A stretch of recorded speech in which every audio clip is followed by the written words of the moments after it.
Lely bukan satu-satunya murid yang telat mengumpulkan tugas. Lely tentu punya alasan mengapa telat mengumpulkan tugas. Malas mengerjakan tugas, Bu. Mengapa malas, Nak? Lebih enak main game, Bu. Menurut Lely, adakah cara memperbaiki supaya bisa mengumpulkan tugas tepat waktu?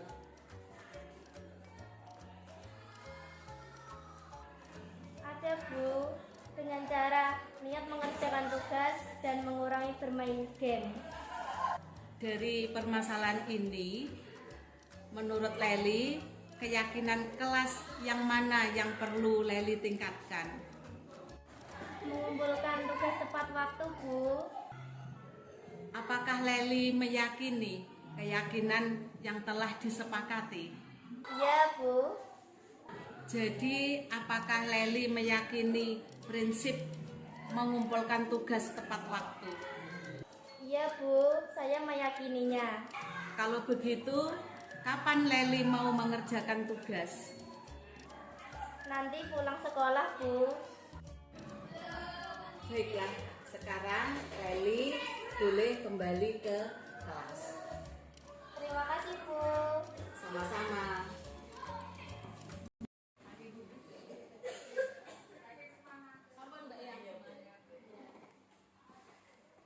Assalamualaikum warahmatullahi wabarakatuh.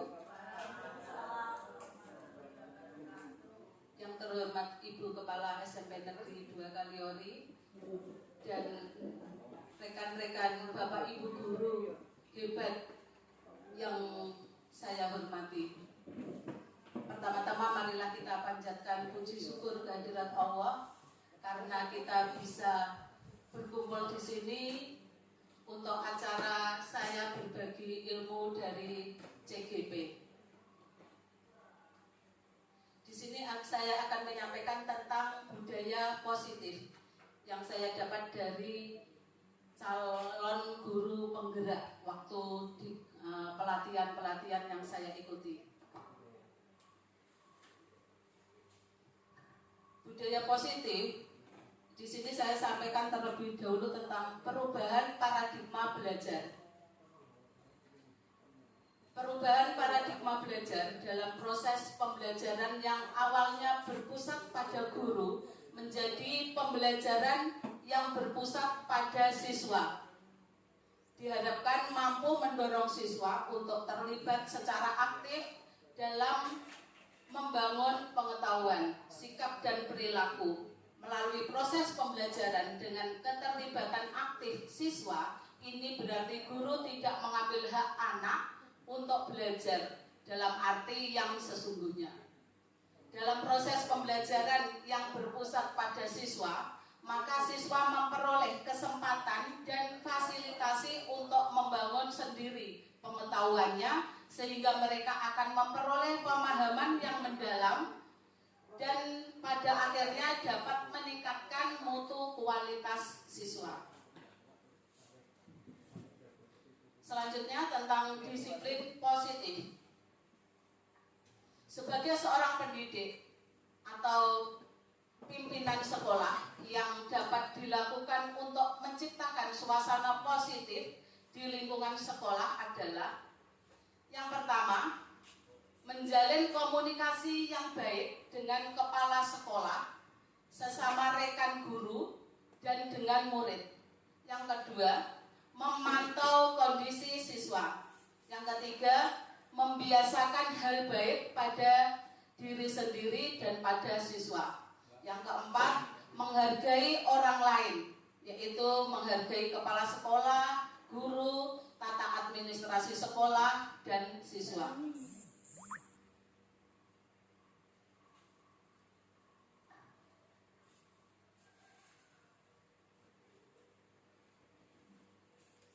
Kemudian hubungan antara menciptakan suasana yang positif dengan proses pembelajaran yang berpihak pada murid adalah dengan menciptakan suasana yang positif Siswa bisa berkomunikasi dengan baik sehingga dapat berkreasi sesuai dengan bakatnya dan bisa mengembangkan kreativitas serta menyalurkan bakat yang dimiliki.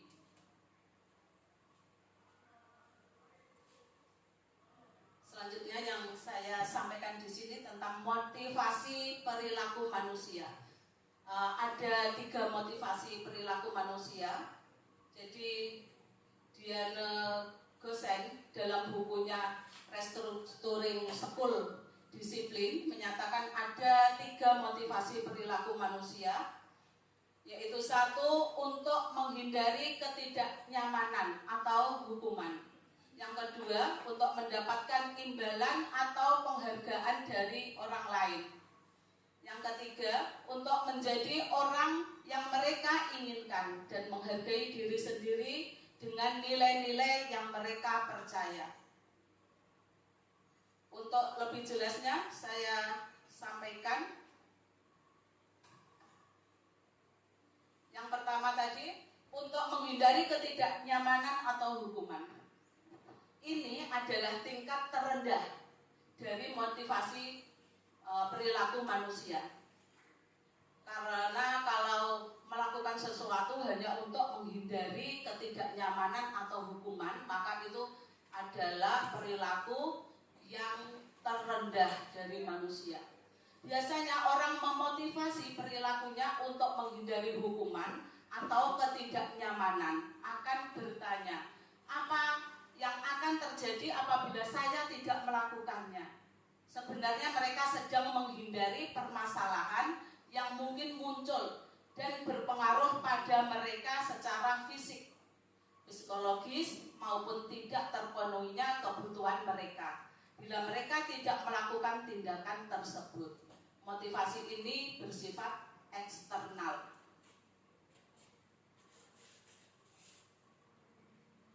Selanjutnya yang untuk mendapatkan imbalan atau penghargaan dari orang lain. 1 tingkat di atas motivasi yang pertama.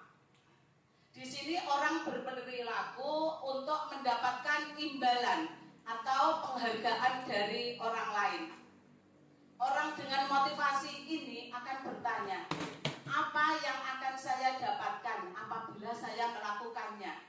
Mereka melakukan sebuah tindakan untuk mendapatkan pujian dari orang lain yang menurut mereka penting, dan mereka letakkan dalam dunia berkualitas mereka. Mereka juga melakukan sesuatu untuk mendapatkan hadiah. Pengakuan atau imbalan motivasi ini juga bersifat eksternal. Biasanya kita juga kalau semesteran melakukan dengan hadiah. Itu seperti yang tersebut di bawah ini, Bapak Ibu. Selanjutnya, untuk menjadi orang yang mereka inginkan dan menghargai diri sendiri dengan nilai-nilai yang mereka percaya. Orang dengan motivasi ini akan bertanya, akan menjadi orang menjadi orang yang seperti apabila saya melakukannya. Mereka melakukan sesuatu karena nilai-nilai yang mereka yakini dan hargai. Dan mereka melakukannya karena mereka ingin menjadi orang yang melakukan nilai-nilai mereka yakini tersebut. Ini adalah motivasi yang akan membuat seseorang memiliki disiplin positif karena motivasi berperilakunya bersifat internal, bukan eksternal. Jadi motivasi yang paling bagus adalah motivasi yang ini ya Bapak Ibu ya.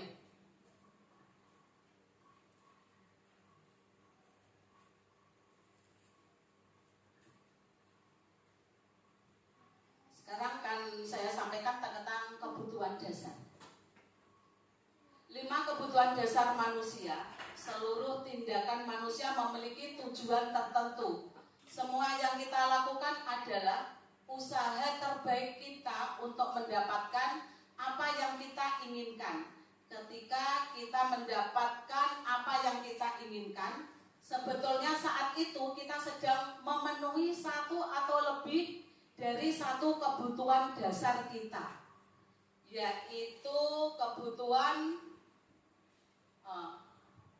nanti dulu ini saya sampaikan ini. Ketika murid melakukan sesuatu perbuatan yang bertentangan dengan nilai-nilai kebajikan atau melanggar peraturan, hal itu sebenarnya dikarenakan mereka gagal memenuhi kebutuhan dasar mereka. Untuk lebih jelasnya, mari kita lihat satu persatu kelima kebutuhan dasar tersebut.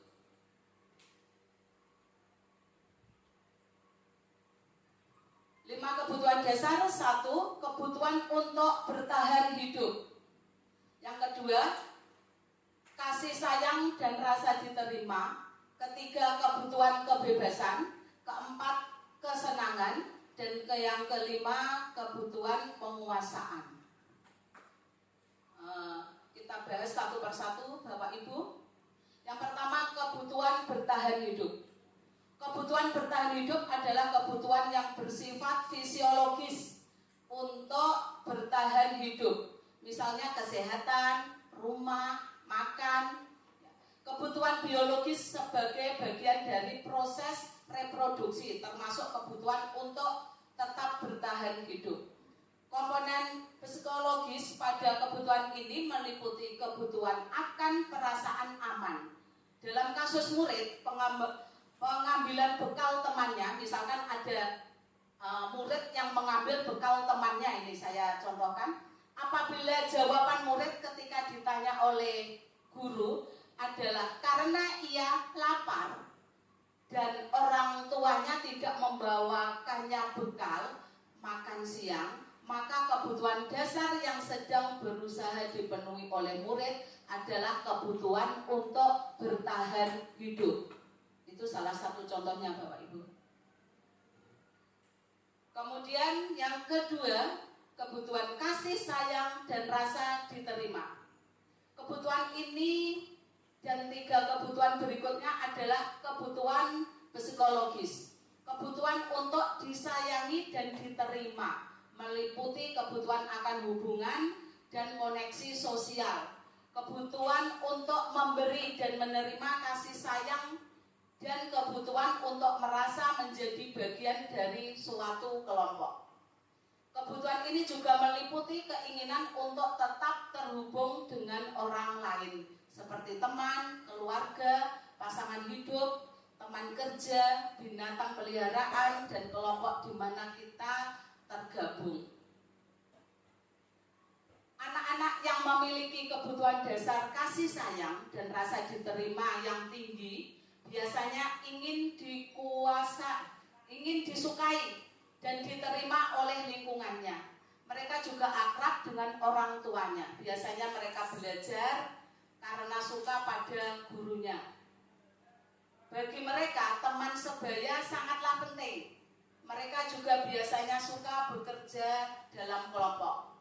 Dalam kasus yang tadi, apabila murid menjawab bahwa alasannya mengambil bekal temannya karena dia merasa senang temannya jadi memperhatikan dia, ketika temannya melaporkan tindakan itu pada gurunya dan gurunya memberi orang tuanya dan gurunya memberitahu orang tuanya, sehingga orang tuanya jadi memperhatikan dia, maka kebutuhan dasar yang sedang dipenuhi murid adalah kebutuhan akan kasih sayang dan rasa diterima.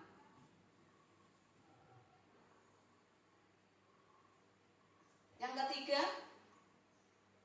kebutuhan penguasaan. Kebutuhan ini berhubungan dengan kekuatan untuk mencapai sesuatu, menjadi kompeten, menjadi terampil, diakui atas prestasi dan keterampilan kita, didengarkan dan memiliki rasa harga diri. Kebutuhan ini meliputi keinginan untuk dianggap berharga, bisa membuat perbedaan, bisa membuat pencapaian, kompeten, diakui, dihormati. Ini meliputi self-esteem dan keinginan untuk meninggalkan pengaruh.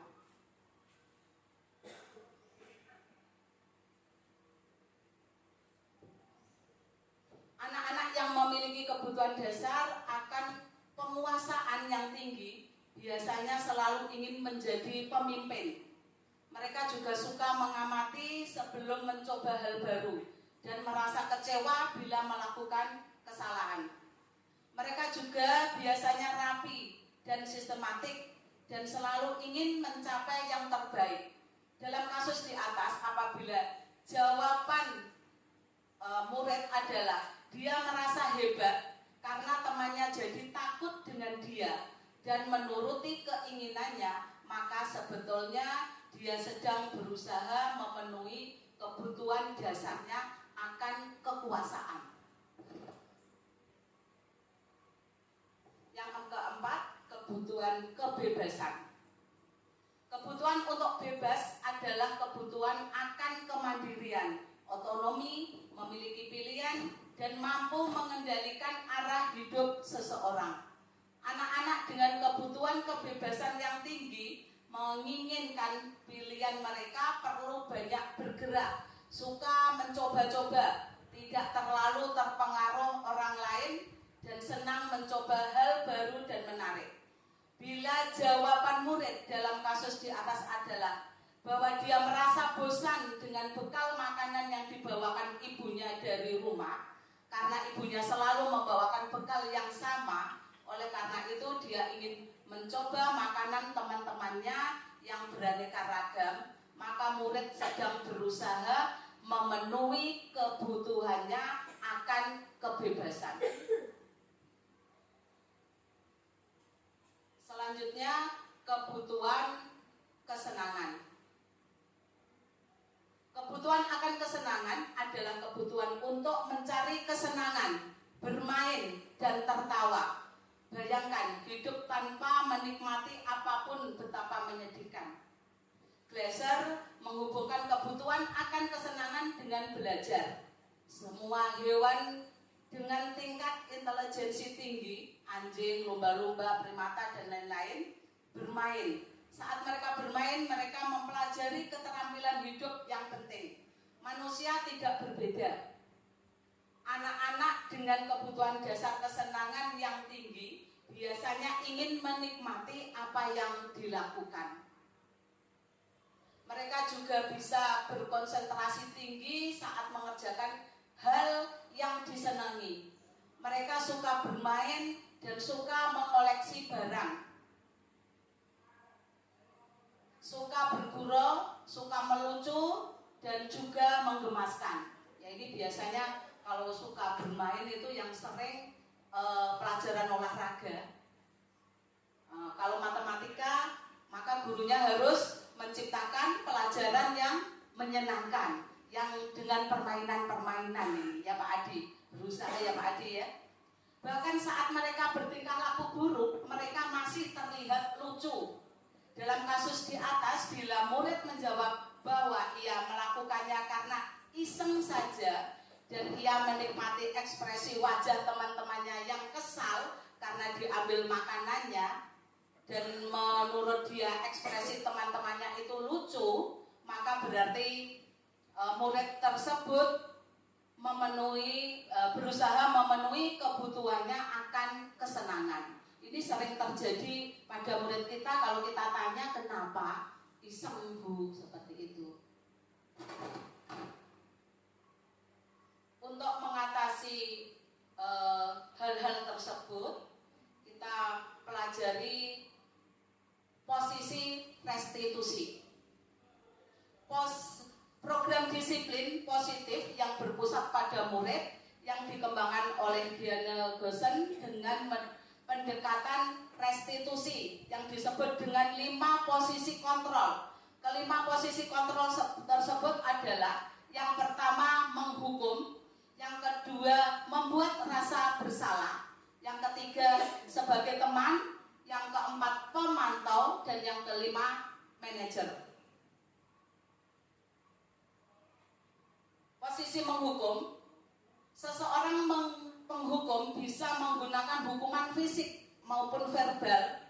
Orang-orang yang menjalankan posisi penghukum senantiasa mengatakan bahwa sekolah memerlukan sistem atau alat yang dapat lebih menekan murid-murid lebih dalam lagi. Guru-guru yang menerapkan posisi penghukum akan berkata, patuhi aturan saya, atau awas, seperti itu. Atau kamu selalu saja salah. Itu kata-kata yang untuk murid ya. Selalu pasti, selalu terakhir selesai. Itu kata-kata, contoh dari kata-kata kalau kita sebagai penghukum Bapak Ibu. Mungkin saya juga sering, kalau dulu sering, ini berusaha untuk berubah. Setelah mendapatkan ilmu ini, biasanya kita kalau penghukum kan ada siswa yang telat, ayo langsung lari keliling lapangan. Berapa kali? Iya Bapak Ibu ya? Ada. Kecuali Pak Langgeng. Yang kedua, membuat rasa bersalah. Ini yang biasa sering kita lakukan juga ini. Membuat merasa bersalah. Pada posisi ini biasanya guru akan berusaha lebih lembut dibandingkan yang tadi, penghukum tadi. Membuat rasa bersalah akan menggunakan keheningan yang membuat orang lain merasa tidak nyaman atau bersalah atau rendah diri. Kata-kata yang keluar dengan lembut akan seperti, ibu sangat kecewa sekali dengan kamu. Berapa kali Bapak harus memberitahu kamu ya? Udah sering sekali saya ingatkan. Seperti itu ya Bapak Ibu ya. Gimana coba kalau orang tua kamu tahu kamu berbuat begini? Di posisi ini murid akan memiliki penilaian diri yang buruk tentang diri mereka. Nah, jadi ini perlu kita ketahui ya Bapak Ibu. Ini posisi membuat murid akan kelihatan buruk tentang diri mereka sendiri. Murid merasa tidak berharga dan telah mengecewakan orang-orang yang disayanginya, termasuk orang-orang yang disayangi adalah guru mereka. Kemudian kalau kita bertindak sebagai teman Bapak Ibu, guru pada posisi ini tidak akan menyakiti murid, namun akan tetap berupaya mengontrol murid melalui persuasi. Posisi teman pada guru bisa negatif ataupun positif. Positif di sini berupa hubungan baik yang terjadi antara guru dan murid. Guru di posisi teman menggunakan hubungan baik dan humor untuk mempengaruhi seseorang. Mereka akan berkata, ayo bantulah demi Bapak ya. Ayo ingat tidak bantuan Bapak selama ini. Misalkan sering membantu murid tersebut, kemudian Bapak Ibu mengatakan, ayo ingat tidak bantuan Ibu selama ini. Terus, ya sudah kali ini tidak apa-apa, nanti Ibu bantu bereskan. Itu posisi kita sebagai posisi teman. Hal negatif dari posisi teman adalah bila suatu saat guru tersebut tidak membantu, maka murid akan kecewa dan berkata, saya pikir Bapak Ibu teman saya, murid merasa dikecewakan dan tidak mau lagi berusaha. Hal lain yang mungkin timbul adalah murid hanya akan bertindak untuk guru tertentu dan tidak untuk guru lainnya. Murid akan tergantung pada guru tersebut. Ya, misal anak kelas 95, kalau ada jam saya mungkin aktif, karena mungkin saya merasa bertindak sebagai teman. Dan untuk guru yang lain bersikap ya seperti itu ya Bapak Ibu. Kelas 95 saya sendiri jamnya Pak Yadimin juga keluar masuk ya Pak Yadimin ya. Ya mungkin karena saya bersikapnya dengan 95 adalah posisi sebagai teman. Jadi mereka baik hanya dengan saya, untuk sementara dengan guru yang lain belum baik.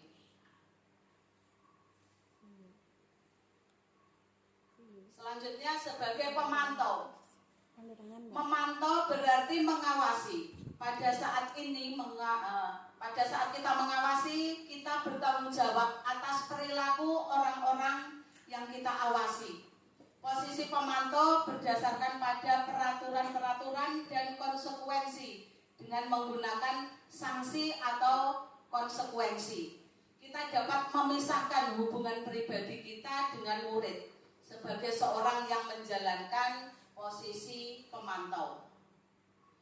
Pertanyaan yang diajukan seorang pemantau, peraturannya apa? Seperti itu. Misalkan ada anak yang melanggar peraturan ya, kita bertanyanya peraturannya apa, kemudian apa yang telah kamu lakukan, kemudian sanksi atau konsekuensinya apa. Seorang pemantau sangat mengandalkan penghitungan, catatan, data yang dapat digunakan sebagai bukti atas perilaku seseorang. Posisi ini akan menggunakan stiker, slip catatan, daftar cek. Posisi pemantau sendiri berawal dari teori stimulus respon yang menunjukkan tanggung jawab guru dalam mengontrol murid.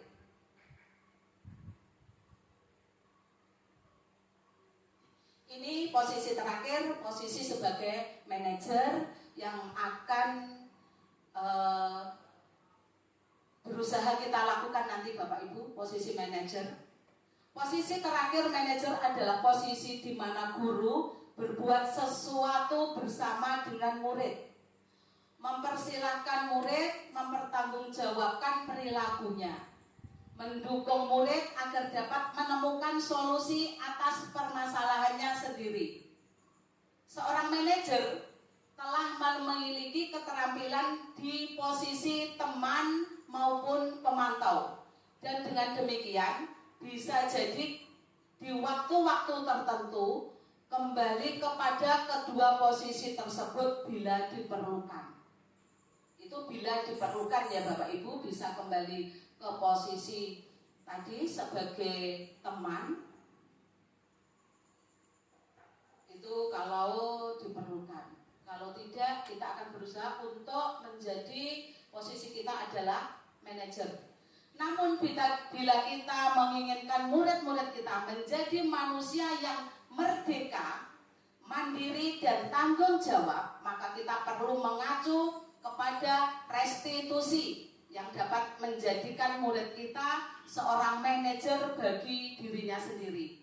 Di manajer, murid diajak untuk menganalisis kebutuhan dirinya maupun kebutuhan orang lain. Di sini penekanan bukan pada kemampuan membuat konsekuensi, namun dapat berkolaborasi dengan murid. Bagaimana memperbaiki kesalahan yang ada. Seorang manajer akan berkata, apa yang kita yakini? Kembali keyakinan kelas. Jadi nanti kita membuat keyakinan kelas. Kalau perlu keyakinan sekolah. Kemudian apa kamu meyakininya? Terus jika kamu meyakininya, apakah kamu bersedia memperbaikinya? Jika kamu memperbaiki ini, hal ini menunjukkan apa tentang dirimu? Apa rencana kamu untuk memperbaiki hal ini? Ini yang bisa kita sampaikan ke siswa. Tugas seorang manajer bukan untuk mengatur perilaku seseorang. Kita membimbing murid untuk dapat mengatur dirinya. Seseorang manajer bukannya memisahkan murid dari kelompoknya, tapi mengembalikan murid tersebut ke kelompoknya dengan lebih baik dan kuat. Untuk suksesnya tadi posisi manajer, kita perlu membuat keyakinan kelas atau keyakinan sekolah. Mengapa keyakinan kelas? Mengapa tidak peraturan kelas saja? Ya, ini bisa ada jawabannya. Mengapa kita memiliki peraturan tentang penggunaan helm pada saat mengendarai kendaraan roda 2? Kemungkinan jawaban Anda adalah untuk keselamatan. Terus, mengapa kita memiliki peraturan tentang penggunaan masker dan mencuci tangan setiap saat? kemungkinan jawaban Anda adalah untuk keselamatan, ya, untuk kesehatan, seperti itu ya Bapak Ibu ya. Nilai-nilai keselamatan atau kesehatan inilah yang kita sebut sebagai suatu keyakinan, yaitu nilai-nilai kebajikan universal yang disepakati secara tersirat dan tersurat, lepas dari latar belakang suku, negara, bahasa, maupun agama. Tahapan menciptakan program kebajikan.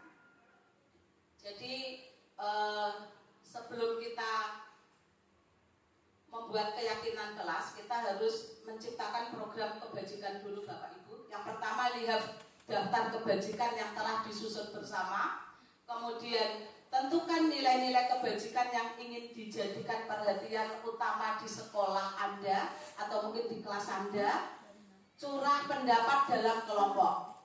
Sempurnakan beberapa daftar nilai-nilai kebajikan yang utama, bahas kembali dalam kelompok utama. Kemudian buatlah poster atau muat di sosial media keyakinan sekolah atau kelas Anda.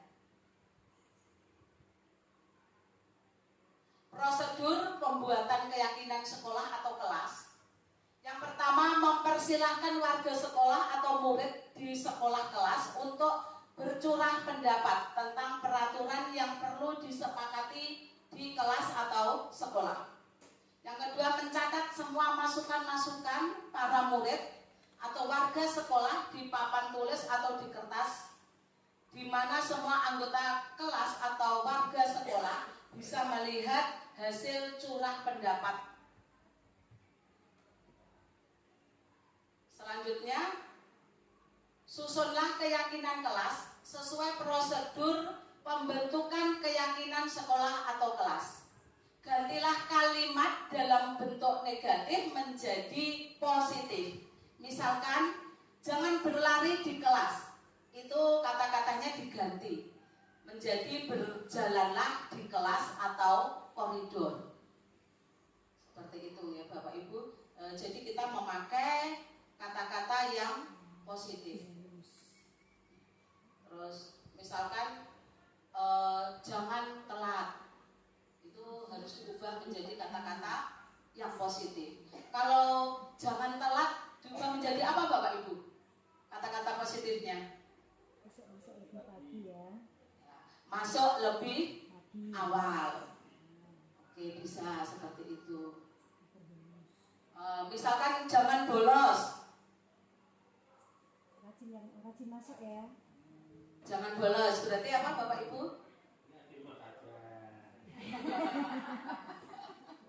Ada pendapat?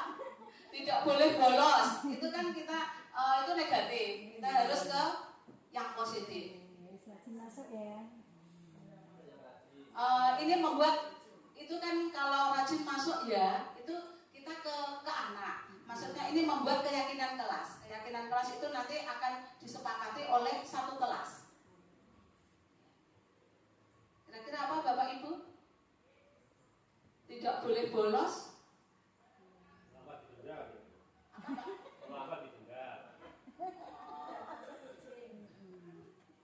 Tidak boleh bolos Ibu. Iya, harus rajin masuk sama. Iya. Rajin masuk. Masuk sekolah seperti itu ya, bisa seperti itu Bapak Ibu. Pokoknya kata-katanya diganti dengan kata-kata yang positif. Diperhalus. Kita lanjutkan. Tinjau kembali daftar curah pendapat yang sudah dicatat.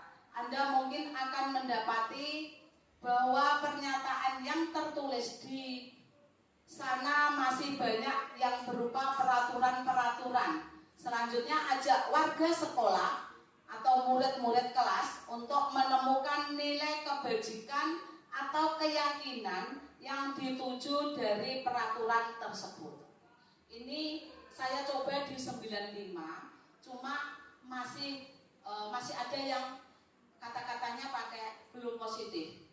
Yang perlu saya perbaiki. Alhamdulillah Ega rada berubah dan yang lain rada berubah, walaupun nanti setiap 2 minggu sekali harus saya ingatkan lagi. Kalau tidak, yang namanya anak ya Bapak Ibu ya. Kita perlu selalu mengingatkan. Ini ada contohnya, berjalan di kelas, dengarkan guru, datanglah tepat waktu. Tadi seperti yang disebutkan Pak Yatimin, yang bagus Pak Yati ya. Berada di bawah satu payung, yaitu keyakinan untuk saling menghormati atau nilai kebajikan hormat. Keyakinan inilah yang dimasukkan dalam daftar untuk disepakati. Kegiatan ini juga merupakan pendalaman pemahaman bentuk peraturan keyakinan sekolah atau kelas.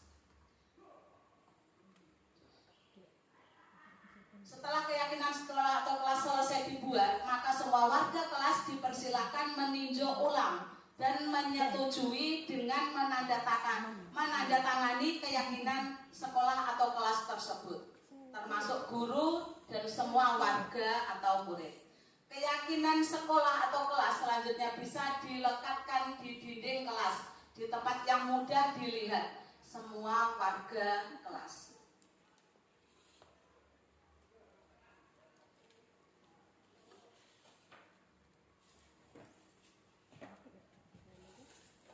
Untuk bersikap lebih baik, Bapak Ibu, ini ada kontrol restitusi yang terdiri dari 3, yaitu menstabilkan identitas, kemudian validasi tindakan yang salah, dan menanyakan keyakinan.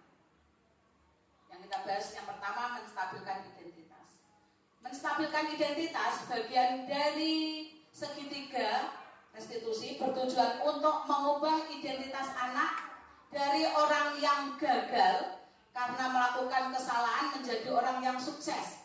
Anak yang melanggar peraturan karena sedang mencari perhatian adalah anak yang sedang mengalami kegagalan. Dia mencoba untuk memenuhi kebutuhan dasarnya, namun ada benturan.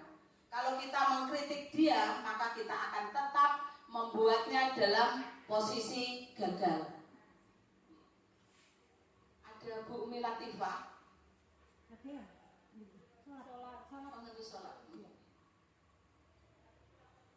Kelihatannya butuh minum ini ya Bapak Ibu ya.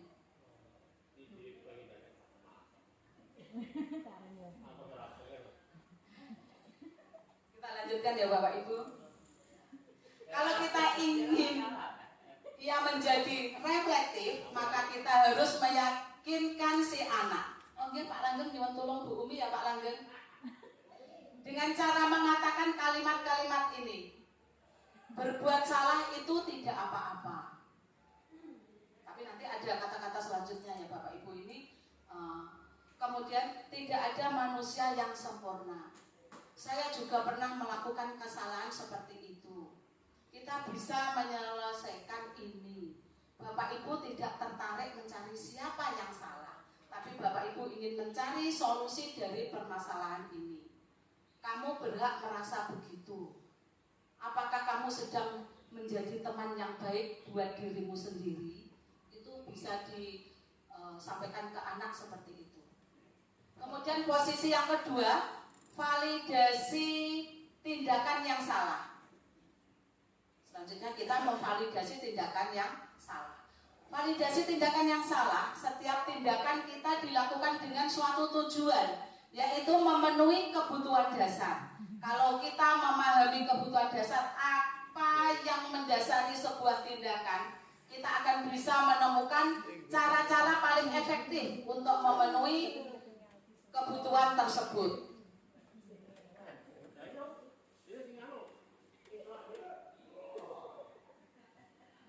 Maksud saya itu Pak, Bu Umi tadi itu udah saya peseni untuk Bapak Ibu guru yang lain.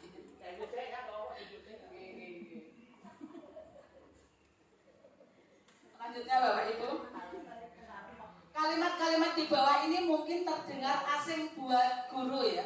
Namun bila dikatakan dengan nada tanpa menghakimi, akan memvalidasi kebutuhan mereka. Ini contohnya Bapak Ibu. Padahal kamu bisa melakukan yang lebih buruk dari ini ya. Jangan, padahal kamu bisa melakukan hal yang lebih buruk dari ini ya. Ya itu Bu Isti gitu. Saya yakin Bapak Ibu guru yang lain tidak seperti itu. kamu pasti punya alasan mengapa melakukan hal itu. Kamu patut bangga pada dirimu sendiri karena kamu telah melindungi sesuatu yang penting buatmu. Kemudian kamu boleh mempertahankan sikap itu, tapi kamu harus menambahkan sikap yang baru. Sisi ketiga, menanyakan keyakinan. Ini kita bisa menanyakan keyakinan kalau sudah membuat keyakinan kelas atau sekolah. Menanyakan keyakinan. Teori kontrol menyatakan bahwa kita pada dasarnya termotivasi secara internal. Ketika identitas sukses telah tercapai dan tingkah laku yang salah telah divalidasi, maka anak akan siap untuk dihubungkan dengan nilai-nilai yang dia percaya dan berpindah menjadi orang yang dia inginkan. Monggo Bu Umi bisa di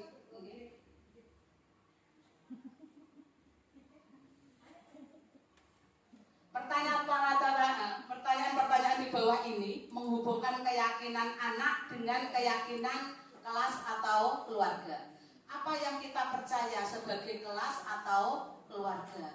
Apa nilai umum yang kita telah sepakati? Apa bayangan kita tentang kelas yang ideal? Kamu mau jadi orang yang seperti apa? Bapak Ibu mungkin bisa melihat contoh dari video saya di YouTube. Biasanya saya share di status saya, tapi saya rada kaku karena bukan bilang bintang film yang terbaik. Itu contoh kalau kita menghadapi siswa dengan segitiga restitusi. Demikian Bapak Ibu, jadi kita bersikap ke anak, tolonglah nanti bisa memakai segitiga restitusi. Demikian dari saya, terima kasih. Mungkin ada pertanyaan?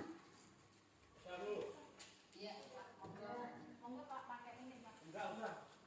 Biar kedengaran di shooting ya Pak.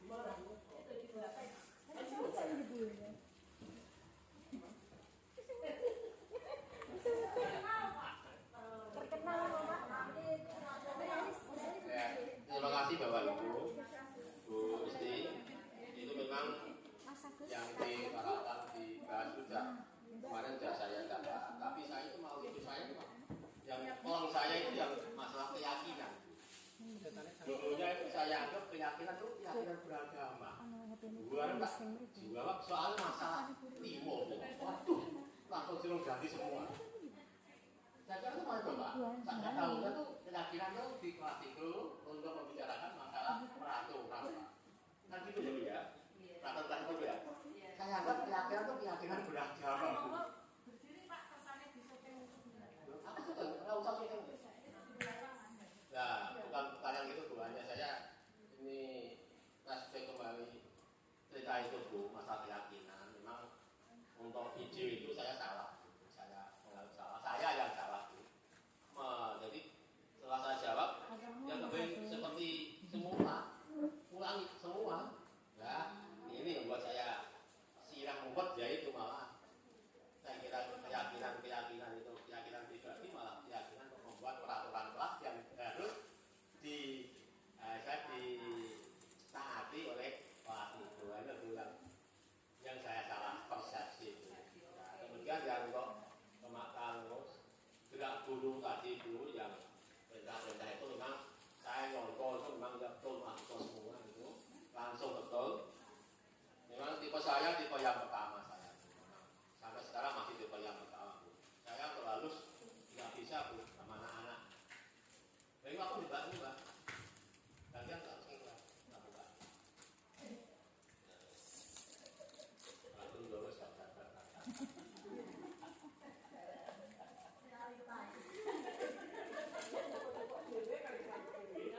saya kira untuk semua apa untuk yang bicara ya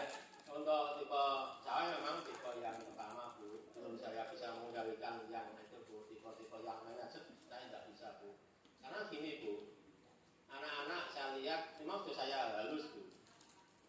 Tadi saya contoh aja tadi masuk kelas 7. Kenapa kamu nggak mengerjakan? Loh, lupa ya Pak. Tak kiri, cewek itu, lucu dua, wajib sendiri. Oh ini Ya, enak. wajib sendiri itu, mau bilang itu, wajib loh. Aku lari. Ini, nah iya, kan saya bilang loh, nggak ada contoh seperti itu, saya harus dulu. Tapi yang saya tanya tadi, ini ada lagi contoh bapaknya. Ini bukunya siapa? Pak ini nggak kasih nama. Bukan saya Pak. Kok saya paknya ini? Nah iya, seperti itu Mas. Bukan buku ya sudah. Bukan buku saya. Nah, terus gimana perasaan saya itu? Mau ngamuk? Ya nggak boleh. Terus piye sih?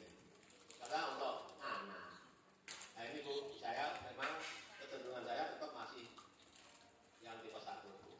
Monggo. Untuk yang lain bisa tipe halus, tapi saya nggak bisa memperhalus Bu. Kalau anaknya seperti itu, buka keuangan kok Bu. Ya terima kasih Bu.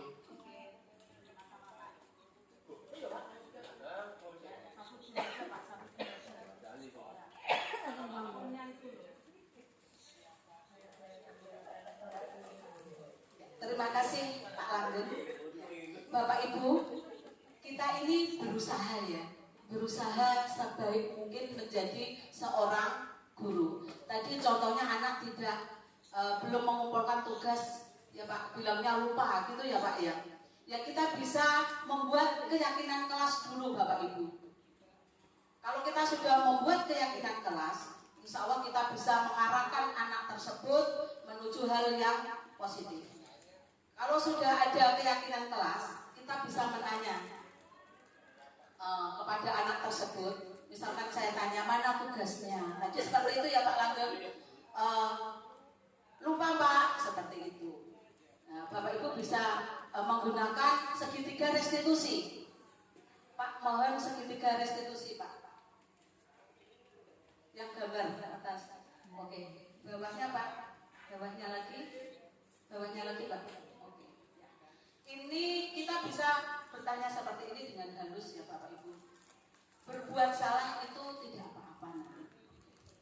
Saya juga pernah, atau mungkin orang lain juga pernah berbuat salah, tidak mengumpulkan tugas tepat waktu.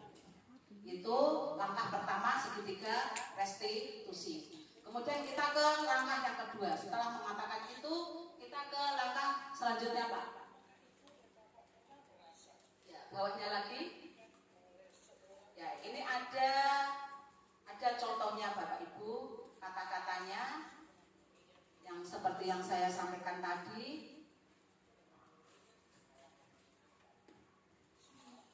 Kamu pasti punya alasan mengapa kamu sampai lupa. Itu kita tanya seperti itu, alasannya apa? Mungkin karena banyak bermain atau apa, ya. Jadi kita tanya sikap segitiga restitusi. Setelah yang pertama tadi, kemudian yang kedua, kamu pasti punya alasan mengapa melakukan hal itu. Kita bisa mencari contoh dari ini, atau mungkin kita punya inisiatif tanyanya pertanyaan sendiri. Ini hanya sekedar contoh ya Bapak Ibu ya. Kemudian langkah yang ketiga, bawahnya Pak, ada contohnya juga.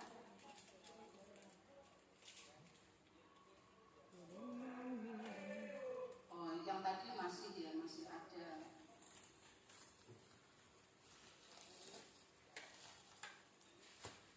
Kemudian kita tanya, nilai-nilai umum yang kita telah sepakati di kelas apa nak? Misalkan nilai-nilai